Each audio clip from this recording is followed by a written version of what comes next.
What the heck is happening in the real estate market right now? Is it a seller's market? Is it heating up? Is it a buyer's market? Is it cooling down? I'm seeing both. Stay tuned to this episode of Prime Property. I'm going to spell all of what the heck is going on. So promise you, it'll be worth it. Good day, Toronto. Welcome to another episode of Prime Property TV. So glad you could join me here today. Let's play a game, and not the creepy saw kind.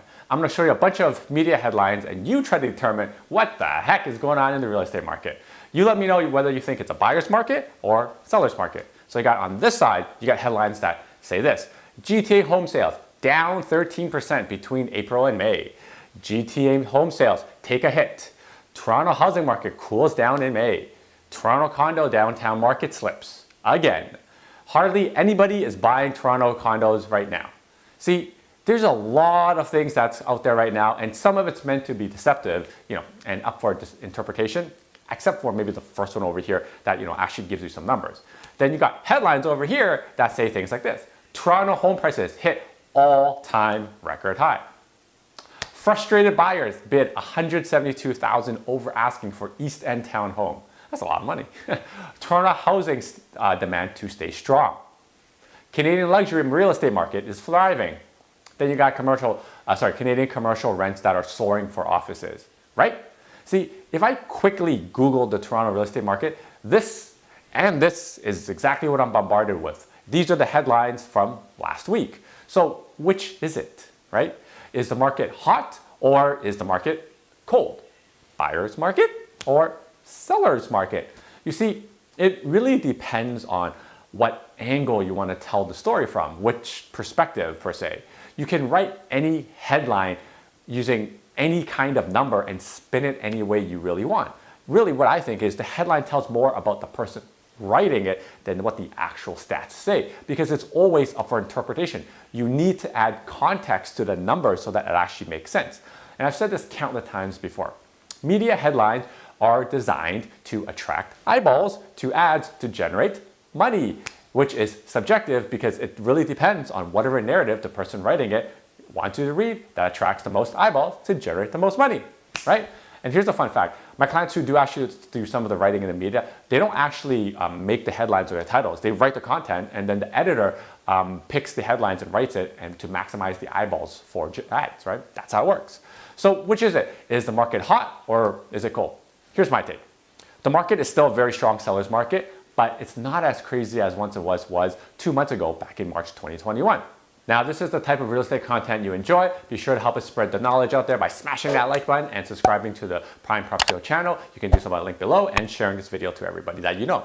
Now, every week we talk about real estate content and things like that matter to you, because all of this real talk is because we want to be transparent and honest about what the heck is going on in the real estate market right now. And by doing this, we hope that when you are ready to make a move in the real estate market, you'll be like, oh, that guy, he was really good. I'm going to schedule a call with him and strategize what the future holds for your real estate plan, right? That's why we're putting this kind of content out there.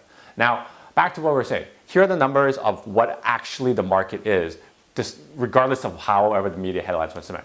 Not that because it really matters, but it's just I want to add context to what these stats mean. But here we go anyways, right? So the average price is at 1.1 million. The months of inventory is at 1 month of inventory, and the sales are about 12,000. So you see here, depending on which stat you pick, you will arrive at every single headline I showed you earlier, and it's actually true, which is why I said it depends on the spin you want to use. The average price of 1.1 million is the highest of all time. Yes, we got another record-breaking thing again, and it's up 1.6% from last month, or up 28% from last year. But again, bad comparison, pandemic.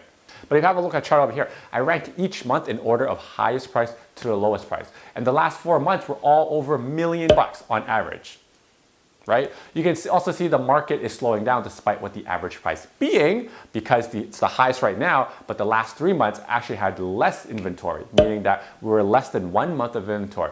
And only this month we're back up to 1. Again, despite prices staying elevated. So again, whichever perspective you're looking at this from. But remember, 1 month of inventory is a very, very strong seller's market still. You have to remember, for us to be in a buyer's market where you think prices are coming down rapidly, or crash, bubble, whatever you want to use, right? It's 3 to 4 months of inventory. So if you have a look at the months of inventory compared to the last 10-year rolling average, you can see that we're well below the 10-year average. We're at half for single-family detached homes, which is usually around 1.7. and condos have been averaging 2.3, and we're still below that right now. So again, we're well below the 10-year average, which makes us in a seller's market, and it's still a strong seller's market. So you can draw the conclusion from what I've shown you by yourself. For us to, crash, there's a long ways to go before, stuff really kind of slows down depending on how you read the media headlines. Now, if you look at the sales, the number of transactions, not price, right? Another deceptive headline tactics the media uses. They are down 12.53% from last month, but the media will round it up to 13%. Yeah, they will. But have a look at the chart here. Despite it being down 13% from last month, we're up 160 from last year. But again, bad comparison, pandemic, right? But this is just to show you how you can frame the stats to, again, drive whatever narrative you want. So if you look at my data, I ranked it from highest amount of sales to the lowest amount of sales. And in May 2021, it's the seventh highest of all time. So that's not too shabby for data that's spanning back like 40 plus years, right? So again, it depends on how you frame the data. Now, I've said the market is still a strong seller's market, but listings are rising right now. We have 7% more listings than last year. Specifically in the condo segment, we're up 23%. That's quite a lot, right? However, despite listings going up, we're still the third highest price point for condos right now, behind last month, which was at the all-time record high. Came down a little bit this month, and then the other second highest was pre-pandemic in March 2020. So if you look at this chart here, you can see the type of new listings we're getting. It's a lot more than last year for every category, except oddly enough, the 905 freehold is a little bit lower, which I actually thought would have had more inventory. But anyways, that's a kind of anomaly.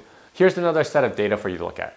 I normally don't follow this trend, but the price to listing ratio is something you could look at. But this is just to show you that despite prices being at like an all-time high, you can see what I was saying last month was true. There are less and less offers on offer night, and this is why that ratio keeps trending down right now. The chart here is showing that despite how much a property is being sold over asking, there is still a lot of properties selling over asking. We were averaging like 107%. So that means most of the properties are selling over asking. But you can see that trend coming down. Again, trending down means it is slowing down, but it's not necessarily saying it's going to become a buyer's market anytime soon. Like if you look at the chart, it's still above 100%, meaning most properties are still selling for over asking. It's just not every property has multiple offers, but the good ones still do. And really, like some who are holding offers aren't even getting offers on offer nights anymore. They're just kind of relisting at what the price they originally wanted because they didn't get any offers that night. Overall, I'd say the sales are still going. Prices are still staying about the same, maybe like, minor uptick, but we are getting more listings than we are sales, like percentage-wise. So as a percentage, the amount of new listings we're getting versus the number of sales is by definition slowing down because we're getting more listings than we're getting sales. But prices aren't moving, right? So again, depends on how you frame the data. In fact, prices are going up a tiny bit. So a very nice sought after, picturesque, perfect home is still selling with multiple offers, even sometimes in bullies. A really ugly house with poor renovations, it's not moving. So whether you see this kind of slow lull as a buying opportunity or the calm before the storm, it's totally up to you. The data is in front of you. You can frame it however you want. Now, the final thing I will tell you about is kind of what's happening in the downtown rental market. It's definitely coming back. It's more inevitable than ever, right? All the key indicators I'm seeing on the commercial side are ticking up, and we've encountered multiple offers on condo rentals right now in downtown. Now, I talked more about this in my newsletter, so if you want to read the entire blurb, you can subscribe to my newsletter. It's in the link below.